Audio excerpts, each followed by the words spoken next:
আসসালামু আলাইকুম। আজকে আমি আপনাদেরকে দেখাচ্ছি ডালের বড়া তৈরি করা। আমি এখানে মসুর ডাল ব্যবহার করতেছি এবং আতপ চাল নিয়েছি। শীতের দিনে ডালের বড়া খেতে মন্দ লাগে না। আমি ডালটাকে পাটায় বেটে নিচ্ছি। প্রথমেই ডালটাকে পাটায় বেটে নিচ্ছি। অনেকক্ষণ ভিজিয়ে রাখতে হয়। আপনি মসুর ডালটা বেশিক্ষণ ভিজিয়ে রাখা লাগে না। যাই হোক,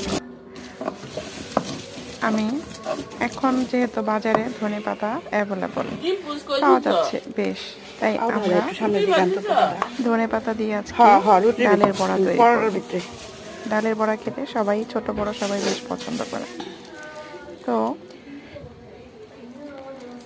ডালের বড়ার সাথে ডালের বড়াটা আসলে ভাতের সাথেও যেভাবে খাওয়া যায়, সুন্দর মতো উঠায় না, মুড়ি দিয়ে খাওয়া যায় বা এমনি শুধু শুধু খেতে পারেন।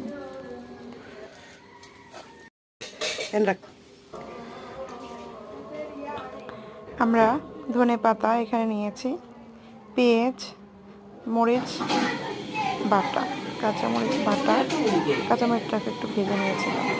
যাই হোক, লবণ, আদা বাটা, একটু ধনে গুঁড়ো, এগুলোকে ভালোভাবে মেখে নিব। মেখে নিয়ে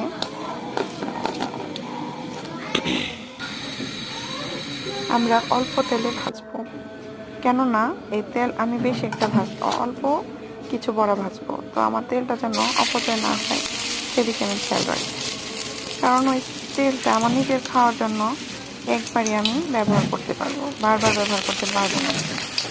এর জন্য আমি তেলটা কম ব্যবহার করি, ডুবো তেলে ভাজিনি, সাধারণ নর্মালি ভেজেছি। আপনি ইচ্ছা করলে ডুবো তেলে ভাজতে পারেন। যাই হোক,